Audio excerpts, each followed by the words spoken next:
امیر المومنین عمر بن خطاب رضی اللہ تعالی عنہ نبی کریم صلی اللہ علیہ وآلہ وسلم سے ملنے ان کے گھر گئے تو آپ نے حضور نبی کریم کی یہ حالت بیان کی۔ نبی کریم صلی اللہ علیہ وآلہ وسلم کھجور کی ایک چٹائی پر تشریف فرمائے تھے۔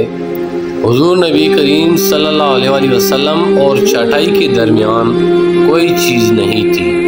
آپ صلی اللہ علیہ وسلم کے سر کے نیچے چمڑے کا تکیہ تھا جس میں کھجور کی چھال بھری ہوئی تھی۔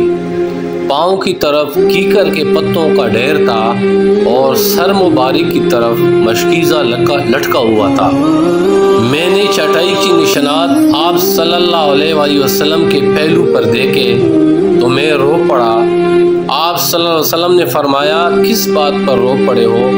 میں نے عرض کی یا رسول اللہ کیسر و کسرا کو دنیا کے ہر طرح کا آرام مل رہا ہے، آپ تو اللہ کے رسول ہیں، آپ اتنی تنگ زندگی گزارتے ہیں۔ آپ صلی اللہ علیہ وآلہ وسلم نے فرمایا کہ کیا تم اس پر خوش نہیں ہو کہ ان کے حصے میں دنیا ہے اور ہمارے حصے میں آخرت ہے؟